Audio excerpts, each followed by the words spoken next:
Oke, langsung kita mulai aja ya. Assalamualaikum warahmatullahi wabarakatuh. Shalom, Om Swastiastu, Namo Buddhaya, salam kebajikan. Selamat siang semuanya sobat seni, teman-teman seni rupa semuanya yang sekarang lagi lihat live Instagram ataupun lihat replaynya Hawa Semu nih ya. Gimana nih kabarnya kalian? Semoga baik-baik aja ya yang dalamnya menjalani aktivitas sehari-hari, yang lagi PM mungkin ya, yang lagi galau sampai yang bahkan lagi nggak ngapa-ngapain sekarang ya. Pokoknya jangan lupa makan sama minum ya. Dan yang gak kalah penting yang lagi nonton IG nih ya, selamat datang di podcast perdana Adam dan Hawa Semu. Yeay. Aduh, iya lagi-lagi online ya, tapi gak apa-apa lah. Ini soon episode ke berapa ya? Nanti ada deh episode itu, nanti kita bakal offline. Tunggu aja. Tapi ini kaget banget gak sih tiba-tiba Hawa Semu tuh bikin acara podcast. Ya, terus judulnya tuh agak maksa gitu ya. Adam dan Hawa Semu. Ini udah nggak maksa lagi sih. Ini lebih ke nyindir juga ya. Mentang-mentang si Adamnya nih ya ini single, terus dipasangin itu sama Hawa Semu. Tapi ya udah lah ya. Yang penting tuh konteksnya gitu. Di dalam podcastnya. Karena kita di sini itu nggak hanya hahaha aja, tapi kita juga bakal bahas sesuatu yang penting buat teman-teman seputar informasi perkuliahan di jurusan seni rupa, dan juga ada sharing-sharingnya. Ya, buat kalian yang berharap Instagram ini tentang pelelangan cupang, sayang sekali ya, kita nggak bakal bahas itu. Itu akun yang lain. Terus uh, kalau kayak gitu kita bakal bahas apa dong di sini? Nah, kebetulan di episode satu ini ya, judulnya kan pengenalan seni rupa ya, yang dimana buat kalian yang masih belum tahu nih misalnya ya seni rupa Telyu itu kuliahnya kayak gimana, pengertiannya apa, terus kegiatannya apa aja, itu bakal kita bahas pada episode satu kali ini. Ya udah, daripada aku ngomong sendirian gak jelas ya kan, mending kita langsung aja panggil dua narasumber kita hari ini. Nah, narasumber yang pertama kita ini ada beliau ini merupakan ketua program studi seni rupa, yaitu Bapak Syarif Hidayat SSN MSN, dan juga ada Kak Siti Ulaya atau yang biasa dipanggil Kak Aya sama teman-teman. Selaku mahasiswa angkatan 2018 dan juga ketua Hawa Semu periode 2021 dan 2022. Halo, selamat datang Bapak Syarif dan Kak Aya. Gimana kabarnya? Kabar baik Adam. Gimana Adam kabarnya? Iya. Ini maaf kayak kurang kedengeran ya. Nggak ada suaranya. Oke. Ya. Nah, ini kita ini udah ini ya, udah maksudnya di penghujung tahun gitu ya. Ini aku sendiri nih kayak berterima kasih banget sama kedua narasumber ini, Pak Syarif maupun Kak Aya yang udah datang gitu kan, menyisihkan waktunya untuk datang ke podcast ini. Walaupun lagi sibuk-sibuknya ya kayaknya sekarang ini. Oke, untuk Kak Aya mungkin ada kesibukan apa gitu pada apa ya, pertengahan tahun ya. Mungkin karena udah tingkat akhir ya, udah mau lulus ya Kak Aya ya.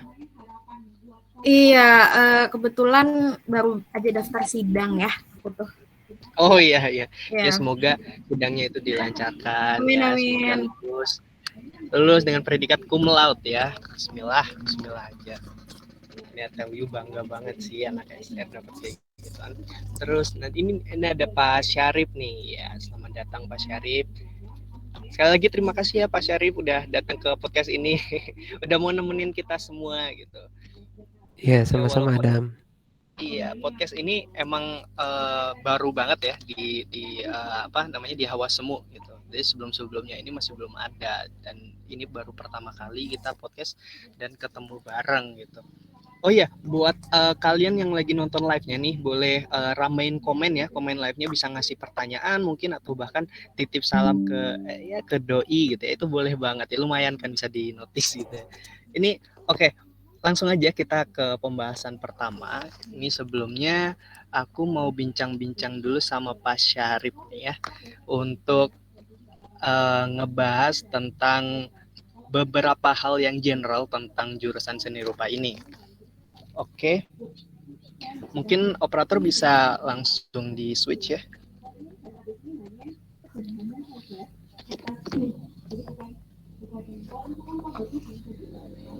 Nah, sebenarnya ini nanti ngobrol tentang seputar mahasiswanya itu sama Kak Aya ya. Ini kalau Pak Syarif ini kayak tentang sekilas informasi jurusan seni rupa itu apa. Nah, Pak Syarif, ini untuk pertanyaan pertama ya.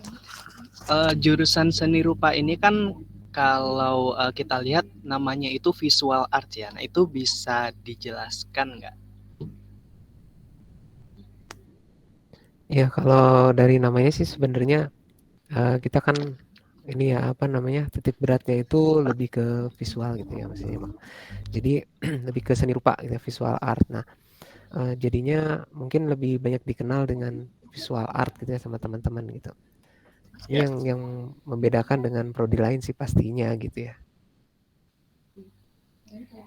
Oke, ini berarti kayak yang ngebedain sama jurusan seni rupa di kampus lain itu apa sih, Pak? Kan kita ini emang ini ya stakeholdernya itu Telkom University ya. Nah, itu yang ngebedain itu apa? Iya, jadi kalau di ini ya di prodi seni rupa ini yang jadi beda gitu ya dibandingkan dengan prodi seni rupa lainnya. Karena kita kan ya itu tadi udah di-mention ya sama Adam kalau kita memang stakeholdernya Telkom. Jadi memang titik beratnya itu lebih ke teknologi, informasi dan juga komunikasi. Jadi itu juga jadi bagian dari visi prodi gitu ya. Di mana di dalamnya itu selain mengembangkan teknologi informasi dan komunikasi juga mengembangkan juga budaya Nusantara. Nah, itu yang menjadi kekhasan dari prodi seni rupa gitu. Itu juga yang menjadi pembeda prodi seni rupa di Telkom dengan prodi seni rupa lainnya gitu. Dan buat informasi juga kalau kita itu memang awalnya itu seni rupa murni gitu ya. Terus kemudian karena kita ingin lebih menguatkan ke teknologi informasi dan komunikasi itu, makanya sekarang kita namanya menjadi seni rupa gitu. Jadinya nantinya akan ada bisa lebih banyak pengembangan di studionya gitu, di studio seni rupanya. Mungkin nanti kita bahas lebih rincinya lagi ya, Adam ya. Siap, Pak. Oke, berarti ini itu secara garis besar ya, Pak. Kita tidak hanya kayak menggali medium yang konvensionalnya saja, tapi kita juga kayak menggabungkannya dengan teknologi ya, karena Betul. memang sekarang kan teknologi semakin maju, terus kalau di seni rupa Telkom University ini kita juga gabungkan dengan unsur seni dan budaya gitu ya. Iya, betul. Oke, untuk mungkin lebih lanjutnya ya, untuk pertanyaan berikutnya itu di dalam prodi ini kan pasti ada yang namanya peminatan. Nah, peminatan ini itu ada 4. Yang pertama itu kayak ada film fotografi dan multimedia (FFM), terus ada intermedia, terus ada lukis, dan yang terakhir itu ada kajian seni. Nah, mungkin dari Bapak Syarif sendiri bisa dideskripsikan masing-masing dari peminatan itu kayak belajarnya apa aja sih, terus pentingnya di jurusan ini itu apa gitu, Pak? Oke, jadi tadi ya seperti tadi udah kita bahas nih. Ini kelanjutan dari yang tadi. Kalau kita lihat dari visinya juga, kalau prodi seni rupa ini kan acuannya itu lebih ke pengembangan industri kreatif yang mana basisnya itu teknologi informasi dan komunikasi gitu. Sehingga fokusnya kita itu lebih ke penggunaan tidak hanya media konvensional, tapi lebih ke media yang memang bisa jadi memang yang sedang ada saat ini gitu ya. Mungkin juga kita bisa memprediksi media yang memang akan hadir di masa depan nanti gitu, seperti itu. Makanya studio seni rupanya juga tidak hanya sebatas pada seni lukis, seni patung, dan seni keramik mungkin yang memang pada umumnya pada seni rupa lainnya gitu ya. Akhirnya makanya di seni rupa Telkom University ini lebih dikembangkan yang memang arahannya lebih ke komunikasi, teknologi informasi dan komunikasi itu tadi. Makanya visual yang memang dikembangkan di sini tidak hanya visual 2 dimensi yang statis aja gitu ya, namun juga ada gambar bergerak di mana di dalamnya juga ada audio visual. Bahkan ada seni performance juga gitu ya, ada, seni performance yang memang menggabungkan antar berbagai macam seni gitu ya, tidak hanya seni rupa. Nah seperti itu. Jadi kalau tadi pertanyaannya Adam lebih kemana sih fokus dari masing-masing peminatan gitu ya, masing-masing kelas studio itu. Jadi kalau untuk untuk studio seni rupa itu studio seni rupa yang FFM gitu, yang film, fotografi itu titik beratnya nanti output-nya itu lebih ke media, fotografi ataupun ke media film atau bahkan ke video art juga gitu ya. Jadi nantinya bisa membuat, video-video yang memang basis basis videonya yang berbasis seni gitu ya. Terus kemudian juga ada intermedia nih, justru yang lebih luas ini tuh intermedia sebenarnya. Eee atau kita jelasin dulu seni lukis deh. Nah, seni lukis yang ada di seni rupa sendiri, tidak hanya mengembangkan media 2 dimensi yang, hanya di kanvas gitu ya, tetapi juga pengembangannya bisa ke media-media lain gitu ya. Bahkan bisa ke mural gitu ya, ataupun juga ke media-media, lebih ke, apa namanya, seni monumental dan sebagainya gitu ya. Di dalamnya juga ada, pengembangan dari seni lukis itu gitu ya. Nah, kemudian ada yang namanya, intermedia. Nah, intermedia ini sebenarnya penggabungan penggabungan soul-nya itu dari, FFM dan juga intermedia ini dengan lukis gitu ya. Di mana si fokusnya itu tidak hanya di, lukis saja, namun juga di dalamnya ada seni musik, ada seni performance gitu ya, performance arts, bahkan juga bisa digabung dengan seni monumental itu sendiri. Jadinya sebenarnya intermedia ini lebih lebih kaya sih, apa namanya, pengayaan dari si, media yang akan nanti digarap dalam pengkaryaan seni rupanya. Nah, seperti itu. Terus kalau untuk yang satu lagi, ini buat teman-teman yang memang, eee, apa, lebih senang nulis gitu ya, lebih senang nulis, lebih senang mengkaji gitu ya, lebih senang menganalisis gitu. Nah, itu kita sediakan juga kelas, kajian. Nah, kelas kajian ini memang titik beratnya lebih ke meneliti gitu ya, menerbitkan tulisan-tulisan gitu ya, menganalisis gitu ya, melakukan kritik seni dan seterusnya gitu ya. Karena kalau kita lihat juga di, apa namanya, dari capaian pembelajaran dari Seni Rupa Telkom University ini gitu ya, di dalamnya tidak hanya menghasilkan seniman gitu ya, namun juga bisa menghasilkan itu tadi gitu ya, kritikus seni gitu ya, terus kemudian juga bisa menjadi seorang mediator seni gitu ya, dan memang nantinya juga teman-teman bisa bergerak di bidang-bidang kreatif lainnya gitu ya, seperti itu. Bisa menjadi seorang ilustrator, bisa menjadi seorang manajer galeri, bisa masuk ke dalam divisi kreatif atau bahkan penyutradaraan seni gitu ya, seperti itu. Dan untuk yang kajian juga ya tidak hanya ini, bisa aja menjadi seorang kurator seni, bisa menjadi pendidik seni juga gitu ya. Namun untuk dosen memerlukan, sekolah studi lanjut lagi gitu ya untuk mendapatkan, untuk bisa mengajar sebagai dosen. Namun untuk bisa menjadi pendidik seni, menjadi guru itu masih memungkinkan, seperti itu. Oke, itu berarti eh, teman-teman ini udah jelas lah ya secara garis besarnya apa yang dipelajari di tiap peminatan itu. Mungkin gini Pak, semisal nih ada mahasiswa yang udah di semester 3 kan ya peminatan itu, peminatan udah masuk ke misalnya FFM gitu. FFM dia kuliah selama 1 semester dan 1 semesternya lagi itu dia kayak mau pindah gitu Pak, pindah dari FFM. Misal dia mau pindah ke intermedia. Nah, kalau misal dari jurusan seni rupa ini apakah membolehkan ada anak yang pindah peminatan dari peminatan A ke peminatan B gitu Pak? Oke. Nah, jadi kalau kita lihat dulu ya ininya, apa namanya, eee, kadar banyak kuota peminatnya gitu ya. Jadi kalau misalkan umumnya sih yang memang jadi peminat tertinggi gitu ya di Seni Rupa Telkom tuh pasti kelasnya studionya FFM gitu ya.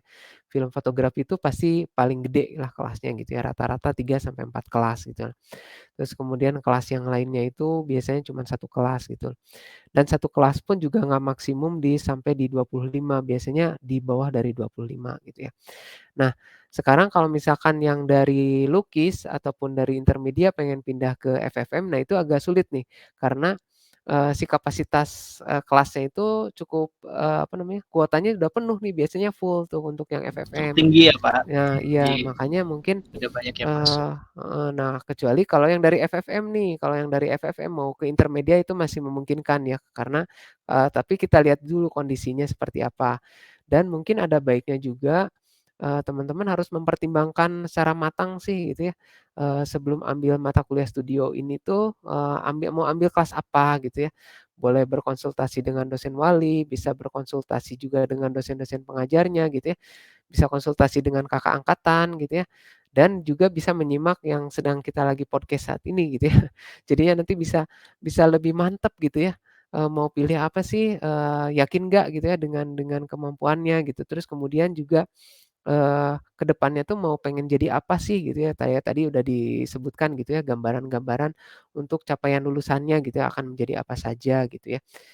Namun kalaupun memang itu tidak bisa terelakkan gitu ya, memang harus misalkan harus pindah gitu ya, karena satu dan banyak hal misalkan ya, dan itu pun berdasarkan pertimbangan dengan dosen wali juga ya, karena harus sepersetujuan dosen wali untuk bisa pindah kelas gitu ya.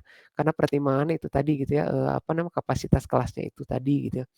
Nah kalau dari kurikulumnya sendiri sebenarnya kurikulum seni rupa sendiri sudah mem-provide itu, maksudnya dalam arti, teman-teman itu nggak usah khawatir, nanti, muncul di transkripnya itu akan bermasalah nggak gitu kalau misalkan saya pindah. Enggak, karena studionya itu nama mata kuliahnya itu tetap mata kuliah studio seni rupa gitu ya. Studio seni rupa 1, studio seni rupa 2 gitu ya. Yang membedakan itu kelasnya. Jadi teman-teman mengambil kelasnya gitu ya.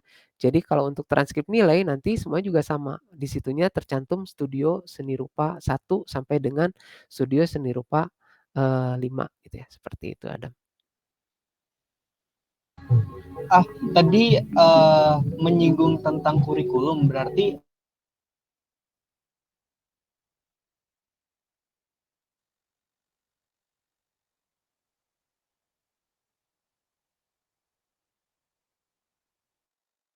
versinya 1.1. Nah, itu kayak dampaknya apa sih? Ini berhubung Bapak tadi bilang menyinggung tentang kurikulum ya, jadi saya keinget gitu, baru keinget pertanyaan ini. Mungkin Pak Syarif ada penjelasan sedikit tentang update kurikulum ini, Pak. Oke, boleh.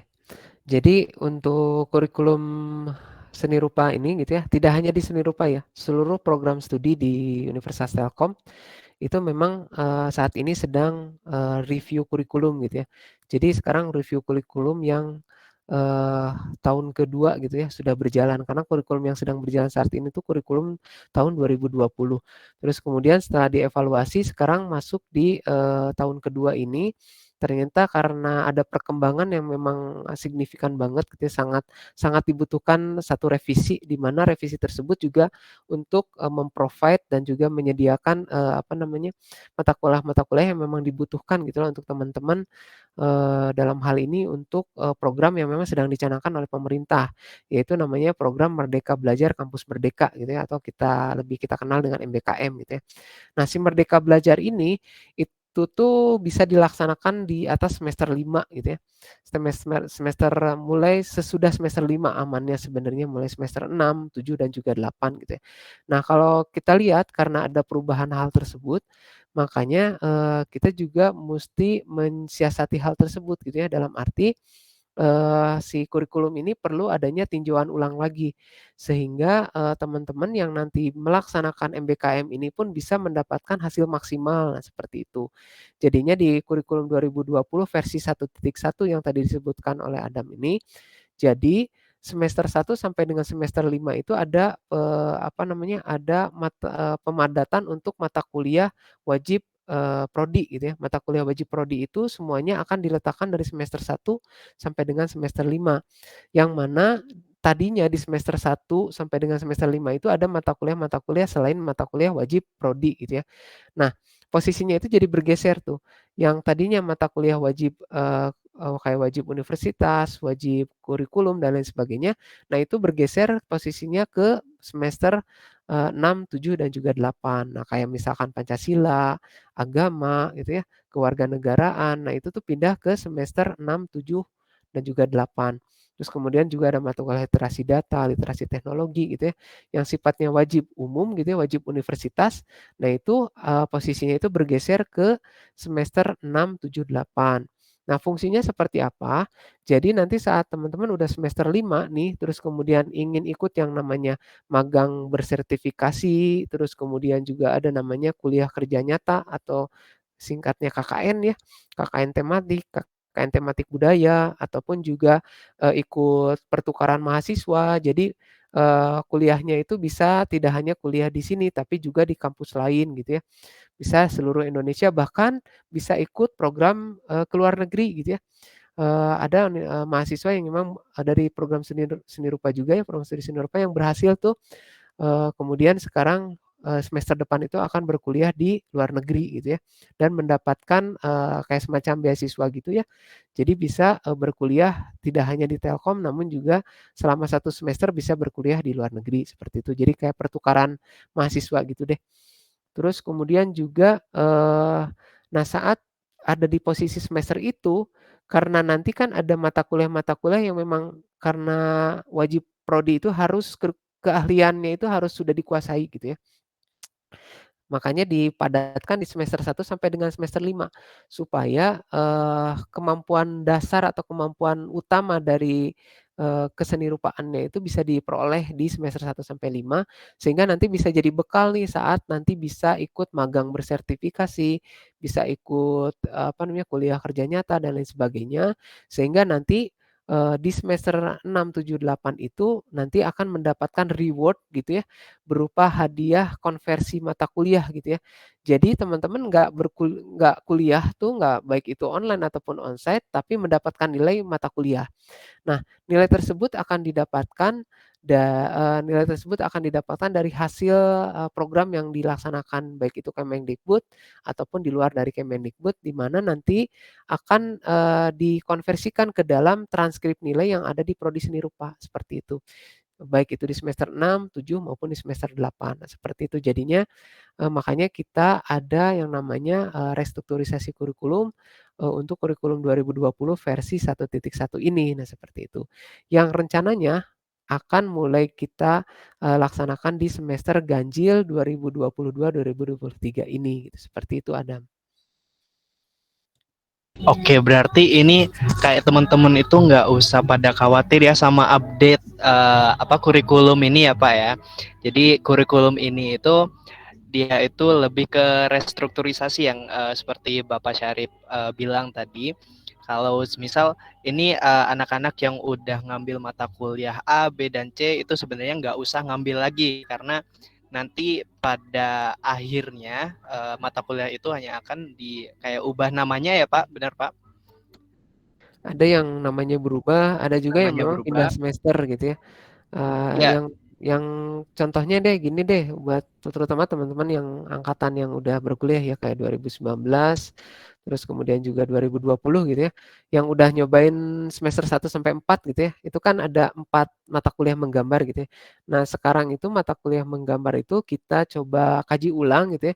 Jadinya menggambar dasar dan juga menggambar anatomi itu posisinya ada di semester 1 dan 2. Nah, di semester 3 itu udah kita lebih ke fungsinya gitu ya menggambarnya. Jadi di situ ilustrasi dan juga storyboard gitu ya. Nah, ilustrasi dan storyboard ini memang dibutuhkan nih tidak hanya di eee, tidak hanya di FFM gitu ya, di film fotografi, namun juga di peminatan studio yang lain gitu ya. Kayak ada di intermedia gitu ya, kayak misalkan kita mau bikin performs tuh ya. Nah, kita bisa bikin dulu storyboard-nya tuh seperti apa sih nanti apa namanya, proses pelaksanaan nanti untuk performing-nya gitu ya, nanti digambarkan seperti itu. Terus dibuat storyboard-nya, storyline-nya seperti apa. Terus di semester 4-nya nanti ada yang namanya ilustrasi kontemporer gitu ya.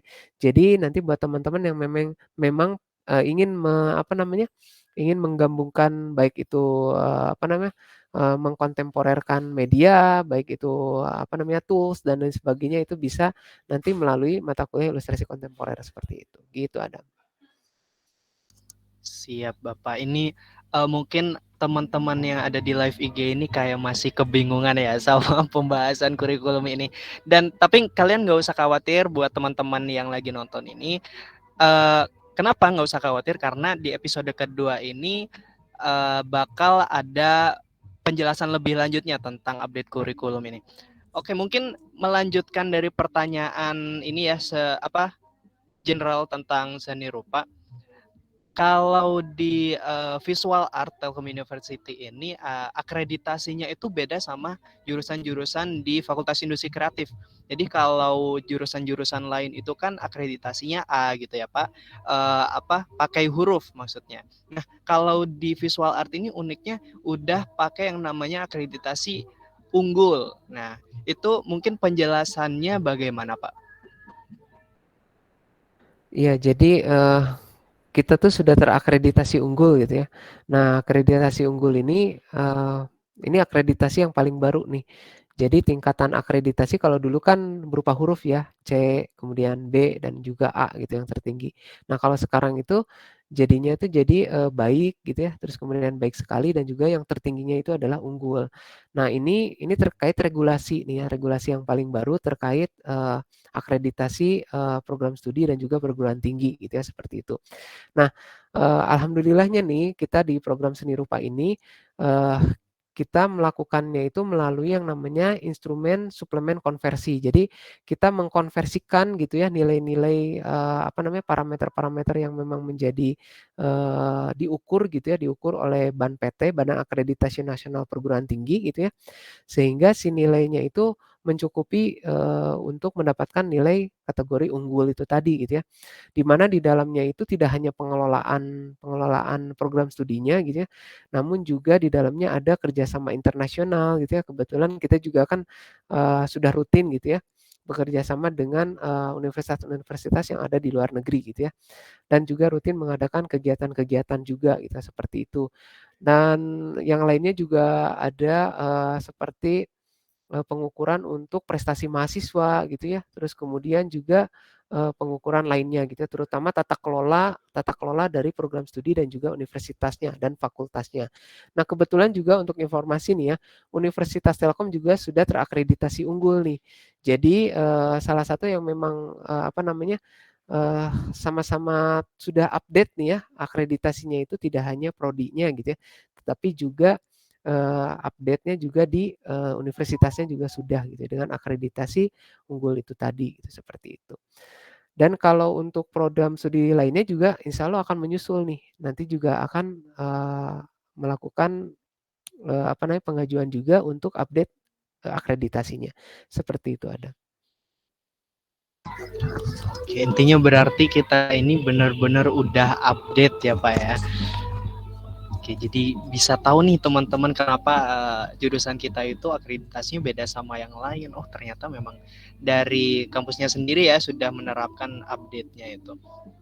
Oke, Bapak Syarif, mungkin untuk sekarang kita sudahi dulu ya untuk Pak Syarif dan kita berganti ke Kak Aya untuk bertanya-tanya seputar kehidupan mahasiswa di jurusan ini. Oke.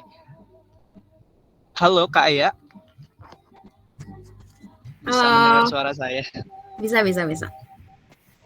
Iya. Oke. Kak Aya, apa kabar tadi? Baik, Dam. Baik sih, ya. Baik. Ya. Oh, kemarin juga baik atau cuma hari ini aja? Hari ini baik, nggak tahu besok ya. Oh ya, nggak tahu besok ya. Iya. Pokoknya tadi jangan lupa makan sama minum lah ya. Oke. Oke. Gimana nih hektiknya jadi anak seni rupa di TELU tuh? Sebenarnya kalau aku pribadi sih yang sibuk itu pas awal-awal, soalnya mata kuliah TPB itu agak ribet sih dari teknis, bukan teknisnya sih, prakteknya banyak lah ya tugasnya gitu, itu aja sih. Tapi kesana-kesananya mungkin udah nggak terlalu sibuk, cuman bobotnya aja lebih berat. Gitu. Tapi aman lah ya. Aman. Ini soalnya aku sendiri mau ngerasain jadi mahasiswa tingkat akhir juga nih. Bahkan besok udah masuk kuliah udah tingkat akhir nih. Jadi deg-degan ya. Iya ya, semester 7 ya? Semester 7 berarti. Iya bener banget, aduh diingetin lagi. Ya pokoknya semester segitu lah ya. Ini Iya. Kak Ayi kalau boleh sharing-sharing nih. Dulu kan pernah ngerasain kan pertama mau masuk peminatan. Nah itu kayak punya nggak sih tips-tips buat teman-teman maba-maba anak 2021 ini buat milih tips-tips milih peminatan yang baik untuk mereka itu apa aja sih? Oke, kalau dari aku sendiri sih paling coba banyak tanya sama kakak tingkat, sama dosen, sama teman-teman yang lain, coba diskusi kira-kira yang mana nih yang cocok. Soalnya kan yang tahu kita cocok di mana tuh kita sendiri. Jadi jangan ngikut-ngikut teman gitu. Terus sama lihat juga dari mata kuliahnya nanti yang diambil tuh mengarah kemana. Misalnya aku kan intermedia nih. Nah, intermedia tuh di dalamnya ada apa aja pelajarannya gitu kan yang dipelajari. Nah, nanti dilihat cocok nggak nih sama passion atau kesukaannya kita gitu. Nah, kalau misalnya cocok ya ambil intermedia. Kalau nggak cocok coba lihat studio lain. Kira-kira mata kuliahnya atau bobot yang dipelajarinya tuh cocok nggak sama apa yang kita suka. Gitu sih. Intinya gitu kalau dari aku. Tapi emang kalau maba-maba sekarang, aku dulu juga kayak bingung gitu nggak sih, masih galau mau milih peminatan apa gitu kan? Itu wajar kan ya? Wajar banget sih, wajar banget Wajar lah. banget. Tapi kalau aku emang banyakin ngopi sih ya, banyakin ngopi, ngobrol bareng gitu, Iya, betul-betul. Diskusi bahas itu tentang penting sih.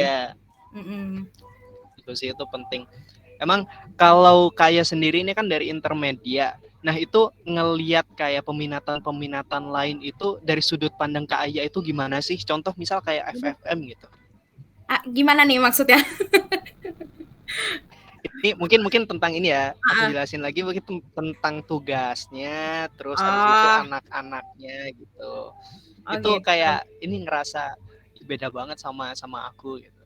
Beda banget tugasnya sama aku. Ini mereka gampang banget, kok aku susah. Aduh, gitu. jangan Itu gitu bisa diceritain dong di sini. Sama peminatan tuh sama susahnya dan sama juga mudahnya. Sama susahnya. Dalam artian nggak ada yang ya sama aja bobotnya gitu. Jadi nggak ada yang paling susah, nggak ada yang paling mudah kalau menurut aku ya. Terus peminatan lain itu ya seperti yang aku bilang tadi ada plus minusnya sendiri. Terus aku ngerasa intermedia itu paling cocok karena mediumnya tuh bisa milih lah istilahnya ya. Bisa milih, jadi nggak banyak banget ya medium ya, itu. Kalau aku tipenya yang gampang bosen lah sama satu medium doang misalnya gitu kan. Asik. Nah, jadi milihnya intermedia karena ngerasa bisa lebih fleksibel gitu. Gitu sih. Ya, yes, keren banget, keren. Ini berarti kayak itu ini beneran kan ya? Maksudnya nggak cuma formalitas doang kan? Iya beneran dong. Apa karena emang ada Pak Syarif gitu? Mungkin. Enggak lah, enggak. Oh enggak ya? Oke, iya. Iya, cuma ini kalau misal disuruh milih 3 kata dari tiap peminatan itu apa aja? Apanya nih? Dari internet dulu. Ini nih 3 kata yang mencerminkan tiap peminatan gitu. Maksudnya biar teman-teman tahu gitu. Oh, apa ya kalau bahaya nih kayaknya Dam. Jadi kalau lukis itu intinya yang pertama harus rajin deh. Harus Oke, lukis rajin gitu ya. Terus sama nggak boleh malas sih, ya semuanya nggak boleh malas juga, tapi kalau dilukis kalau menurut aku kreatif juga semuanya kan harus kreatif. Jadi kalau menurut aku dilukis tingkat rajinnya tuh emang harus levelnya tinggi banget, soalnya kan teknis kan ya. Iya benar banget. Teknisnya lumayan lah. Terus kalau di intermedia misalnya, nah itu tuh harus rajin baca, soalnya kita kebanyakan konsep. Oh harus rajin baca ya? Iya, walaupun semua mahasiswa juga harus rajin baca ya, tapi maksudnya di intermedia ini harus lebih rajin lagi. Jadi oh gitu. Baru tahu loh. Emang serajin apa sih anak intermedia sebenarnya kalau aku pribadi juga nggak terlalu rajin sih ya, jangan ditiru. Tapi maksudnya tuh kalau misalnya ingin karyanya tuh maksimal, memang harus rajin bacanya tuh levelnya lebih tinggi lagi daripada yang lain gitu. Kalau menurut aku, soalnya banyaknya konseptual kan. Conceptual art. Nah, kalau FFM tuh intinya adalah kalau FFM itu intinya harus, tadi benar kata Adam, kreatif, karena mediumnya kan kita mirip sama jurusan sebelah ya gitu kan. Jadi harus berbeda gitu sama yang jurusan sebelah. Kayak gimana FFM seni rupa tuh beda sama jurusan sebelah. Terus kalau kajian seni, nah itu hampir sama lah sama intermed, harus banyak baca. Karena kan outputnya biasanya nulis, nganalisis gitu kan. Iya, itu bukan 3 kata tapi nggak apa-apa lah ya, udah Ya, mewakili ya. gitu ya. Ini nggak apa-apa ya, nggak apa-apa, udah mewakili. Maksudnya kayak kreatif ya, emang kita harus kreatif gitu, rajin baca, kita harus rajin baca. Nah, kayak ini anak-anak mabat tahun 2021 ini banyak yang mau milih intermedia loh, seneng nggak sih? Seneng banget dong, seneng. Nggak bisa banyak ya yang milih.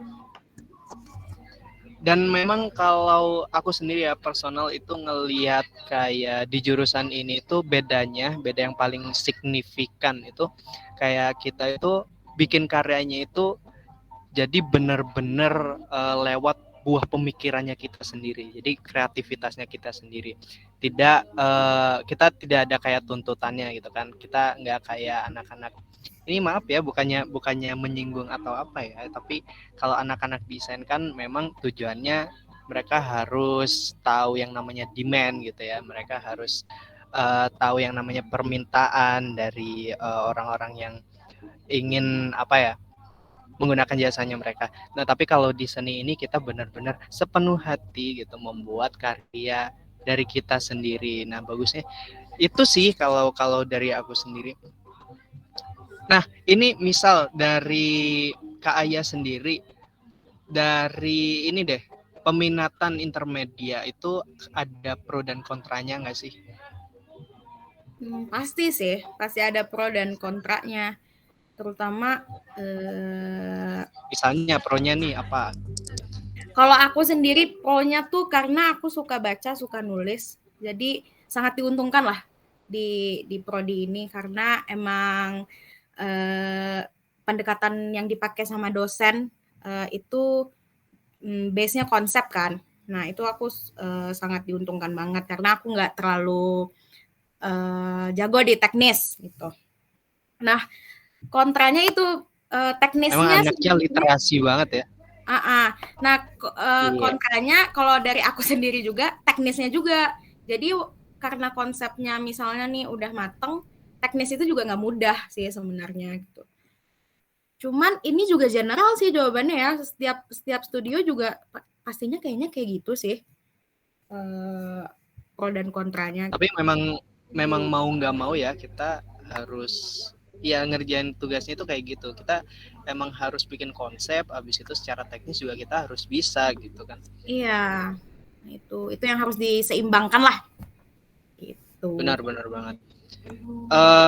Misal kalau dari Kak Aya sendiri, ini anak-anak intermedia itu kayak bedanya dari anak-anak yang lain itu apa sih?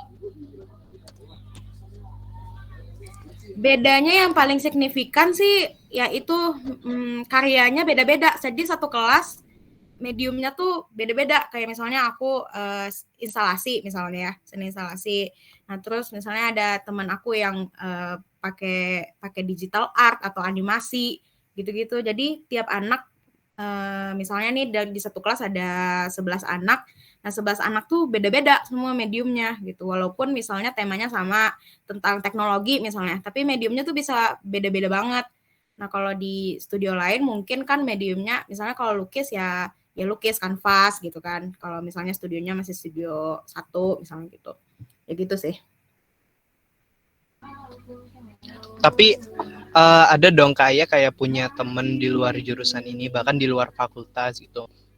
Kayak mandang Kak Aya itu sebagai anak seni rupa itu ini anaknya bener-bener random banget misal kayak gitu, atau out of the box banget. Itu pernah nggak sih kayak digituin tuh?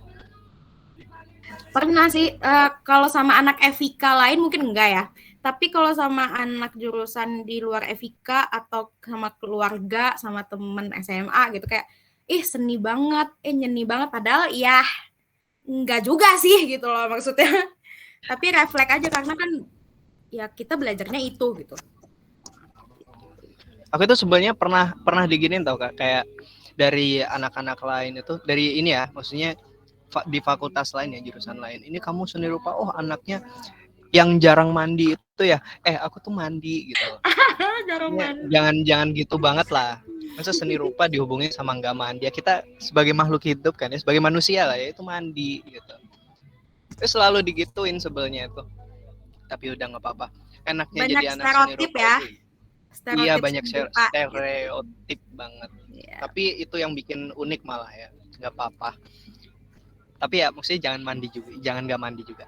Oke, ini operator boleh disatuin antara Pak Syarif, Kak Aya sama aku sendiri. Ini soalnya aku mau bacain kayak pertanyaan-pertanyaan dari teman-teman yang ada di live Instagram ini nih.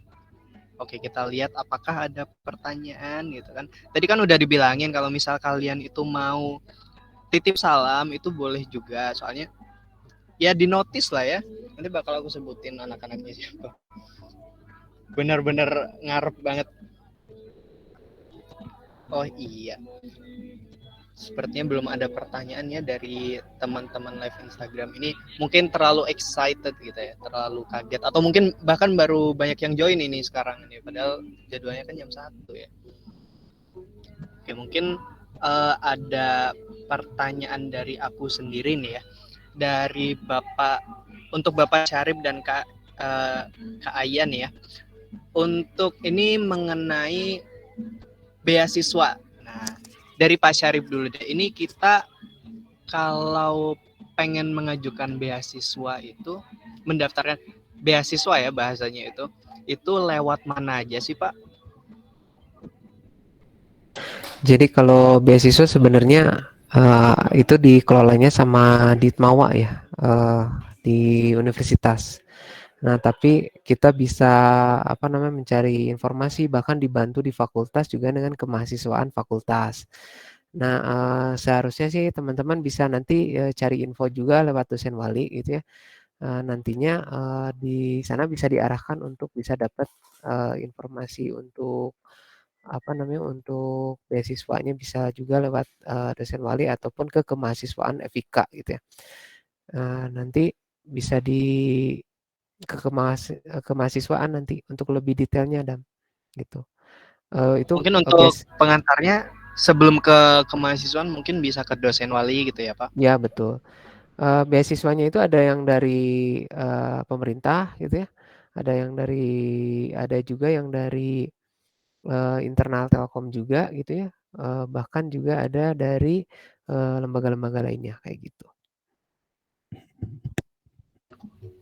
Oke, mungkin di situ ya dari Ditmawa kita berarti ke kemahasiswaan langsung untuk menanyakan apakah ada beasiswa atau enggak. Nah, ini mungkin untuk Kak Aya, ada nggak sih kayak teman-temannya Kak Aya itu seangkatan ada yang dapat beasiswa, terus pengalamannya kayak gimana mungkin, atau bahkan Kak Aya sendiri ini pernah ngambil beasiswa mungkin?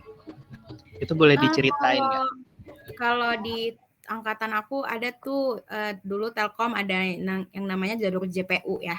Nah itu bisa dapat beasiswa penuh, ada tuh beberapa orang. Mereka cuman bayar uang asrama kemarin, sama ya tiap semester bayar 150 untuk asuransi. Jadi uang kuliah UP3, SDP itu di cover sama kampus. Terus kalau aku sendiri dapatnya beasiswa pintar waktu itu. Jadi dapat potongan UP3 sama SDP kalau nggak salah ya. Jadi cuman bayar uang semester sama uang asrama. Paling itu aja sih. Terus kalau beasiswa banyak banget, beasiswa buat Jabar, beasiswa buat ini itu bisa sih kalau mau diajuin. Kesempatannya terbuka lebar berarti ya, banyak banget, udah banyak banget, terus kita bisa bebas milih apa aja. Oke, ini ada pertanyaan lagi nih dari ini Rehana. Nah, ini mau nanya tentang kehidupan kampus untuk Bapak Syarif ya. ini kehidupan mahasiswa selama pandemi ini kayak gimana sih? Kan katanya mahasiswa seni rupa itu memang harus praktek ya. Terus kalau misalnya perkuliahannya ini tatap muka, apakah masih tetap lancar atau enggak? Nah, karena kan dilihat lagi kalau misalkan kita nggak bisa ketemu antara anak satu sama lain gitu kan Pak, misal kita kekurangan alat atau apa. Nah, ini mungkin ada dari kampus menyiasati hal itu kayak gimana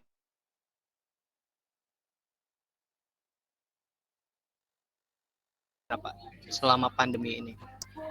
Oke, sebetulnya kalau kita lihat gitu ya, dari 2 tahun kemarin gitu ya, terutama yang terberat itu sebenarnya pas awal pandemi sebenarnya ya. Itu awal banget kayak kayak kita tuh semuanya tuh kayak memang di-push harus benar-benar menyesuaikan gitu ya, dan semuanya juga bisa tetap, apa namanya, tetap produktif meskipun masih, di dalam, rumah masing-masing gitu ya. Eee, semuanya tuh ada yang work from home, ada yang school from home gitu ya. Semuanya juga, menyesuaikan waktu itu gitu loh. Dan itu juga memang tak terelakkan juga untuk kita juga gitu ya. Dan beruntungnya sebenarnya yang memang patut kita syukuri sebenarnya, Telkom University itu sebelum adanya pandemi sebenarnya udah menyiapkan yang namanya memang, digital, pembelajaran digital gitu ya. Maksudnya pembelajaran, jarak jauh waktu itu gitu ya. Waktu itu memang program namanya itu Selo gitu ya, program Selo ini memang sudah digagas jauh-jauh hari sebenarnya, bahkan sebelum pandemi terjadi gitu ya.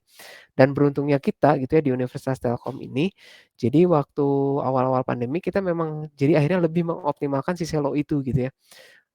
Kemudian juga pengembangan yang namanya learning management system-nya gitu ya. Kalau teman-teman mungkin, lebih kenal dengan LMS gitu ya. Jadi LMS-nya itu lebih dioptimalkan waktu itu sehingga, proses perkuliahan kita tidak banyak tertahan lama gitu ya. Bahkan, saat kita semua harus work from home ataupun dan juga teman-teman school from home waktu itu, kita bisa langsung jalan recovery dan juga bisa jalan perkuliahan lagi gitu ya, seperti itu. Namun memang ada beberapa penyesuaian tuh ya. Kayak misalkan tadi pertanyaannya sebenarnya gimana sih, di pandemi ini gitu ya, eee, apa namanya, kalau kalau dari sisi universitas tetap bisa berjalan gitu ya. Nah, sekarang dari sisi penugasan nih ya. Nah, penugasan waktu itu juga ada penyesuaian juga, ada. Jadi contohnya aja ya, untuk anak-anak yang waktu itu benar-benar, lagi tingkat 1 tuh angkatan 2021 kayaknya. Angkatan 2021 itu ada penyesuaian Iya untuk, Pak, benar Pak. mata kuliah 2000 TPB-nya ya. Nah, di mata kuliah TPB itu mereka juga akhirnya apa, peralatan yang memang digunakan pun memang yang ada di rumah waktu itu. Jadi memang tidak memaksakan harus belanja waktu itu, harus keluar rumah gitu ya. Jadi akhirnya tetap esensi dari perkuliahannya diupayakan bisa optimal, seperti itu. Akhirnya juga memang dosen-dosennya juga jadi piawai gitu ya, mengajar secara, online gitu, seperti itu. Kayak gitu sih. Oke. Ya, mungkin kalau dari Kak Aya sendiri rasanya ya berkuliah online ya, maaf online gitu. Rasanya gimana sih? Ini teman-teman pasti juga kan ngerasain ya yang lagi nonton, apalagi aku juga pernah ngerasain. Tadi Pak Syarif udah bilang kalau misalkan Telkom ini udah mensiasati namanya LMS, habis itu misalkan ada praktek itu tidak kayak membatasi harus pakai peralatan khusus atau bahan-bahan yang khusus. Jadi bahan-bahan yang udah tersedia di rumah aja itu tidak apa-apa. Mungkin dari Kak Aya sendiri nih, kayak pengalaman kayak gitu tuh gimana sih rasanya? Rasanya ya pasti ini sih harus adaptasi lagi kan, soalnya tiba-tiba banget harus libur, terus ternyata liburnya 2 tahun gitu kan. Nah, ya sebenarnya kalau aku lebih suka kuliahnya tuh offline kan, karena kita bisa ngeliat langsung, bisa praktek langsung. Cuman waktu online kemarin ya karena dari prodinya sendiri, dari dosennya sendiri nggak membatasi kita pakai bahannya apa, atau ya pokoknya fleksibel lah, jadinya kita juga dipermudah dan enak juga sih kuliah online gitu karena nggak perlu bangun terlalu pagi buat siap-siap dan segala macam gitu-gitu sih. Terus dari Telkomnya sendiri seperti yang Pak Syarif bilang tadi udah mensiasati adanya LMS, adanya misalnya pakai media video dari dosennya dan segala macam itu juga mempermudah mahasiswa belajar sih gitu. Tapi alhamdulillahnya sekarang kan Telkom kan udah ada yang namanya hybrid ya. Jadi ada teman-teman yang misalnya nggak bisa ke Bandung itu bisa online, dan yang udah di Bandung itu bisa offline, tentunya dengan protokol-protokol yang udah diatur oleh kampus. Oke, langsung aja ke pertanyaan selanjutnya. Nah, ini ada pertanyaan, ini unik nih. Dari FD Hayel. Nah, ini dia izin nanya, misal masuk di peminatan FFM, apakah sudah bebas dari matkul menggambar? Mungkin dari Kak Aya sendiri deh. Dari Kak Aya dulu. Kalau kurikulum aku kemarin masih ada menggambar 4 ilustrasi itu. Jadi waktu udah masuk studio masih ada matkul menggambarnya. Cuman untuk ke selanjutnya sih nggak ada matkul khusus kecuali ngambil matkul pilihan ya. Entah itu tapi yang aku tahu sih matkul pilihannya lukis digital sih. Nah, itu juga berhubungan sama gambar-gambar. Nah, kalau ngambil matkul itu ya masih ada, tapi kalau enggak setahu aku enggak sih ya. Tapi nggak tahu kalau di kurikulum angkatan 2019 gimana, Dam? Kalau di aku sih matkul menggambar pas peminatan FFM itu mungkin ada ya, tapi kalau sekarang udah di merge sama yang namanya storyboard gitu ya Pak, benar ya Pak. Nah, dari Bapak Syarif ini pindah dulu ya kayak ya. Ini dari Pak Syarif tadi menjawab pertanyaannya dari salah satu teman kita nih FDHIL itu, apakah di peminatan FFM itu udah bebas dari matkul menggambar? Ini kayaknya anti banget ya kalau dilihat-lihat. Ya memang kalau kita lihat lagi gitu ya, mahasiswa, makanya kita juga kan di versi 1.1 ini juga kita coba akomodir ya Adam ya. Makanya tadi disampaikan menggambar itu nggak sampai menggambar 4 gitu kalau untuk sekarang gitu ya. Jadi menggambarnya itu hanya di menggambar dasar dan juga menggambar anatomi, dan itu ada di semester 1 dan 2. Nah, saat masuk ke studio di semester 3, teman-teman tuh menggambarnya lebih ke aplikatifnya, lebih ke bagaimana membuat ilustrasi dan juga penggunaan dari ilustrasi tersebut ke dalam storyboard. Karena kalau misalkan kita nih di FFM berarti kan kayak sebelum motret itu idealnya memang kita bikin dulu sketsanya, kita bikin dulu storyboard-nya, kita mau motret angle-nya seperti apa ya, terus kemudian juga posisi layout-nya seperti apa, terus kita juga akan menggunakan properti apa saja. Jadi semuanya itu terencana dan juga terkonsep dengan baik. Supaya apa? Supaya hasil dari nanti hasil jepretan kameranya, hasil pengambilan gambarnya itu tidak banyak memakan waktu. Nah, contoh untuk yang sekarang itu, pengambilan gambar itu kenapa bisa sesingkat mungkin ya. Mungkin kalau teman-teman udah lihat nih ya di video klip yang terbaru dari salah satu artis di Indonesia gitu ya, papan atas Indonesia gitu ya. Dia cukup menggunakan green screen aja di belakangnya, tetapi itu prosesnya itu ternyata tidak singkat kalau untuk proses produksinya sendiri. Karena adanya storyboard, jadi semuanya bisa terencana dengan baik. Sehingga talent yang datang itu bisa didatangkan banyak talent-nya gitu ya. Bahkan di salah satu video klip itu semuanya itu, apa namanya, komedian-komedian ya, bahkan juga ada yang suka stand up comedy juga gitu ya. Nah, itu tuh diundang banyakan tuh. Nah, pasti Adam udah senyum-senyum berarti tahu video klip yang mana ya, Adam ya. Nah, terus itu syutingnya jadi cepet dan ringkas gitu ya.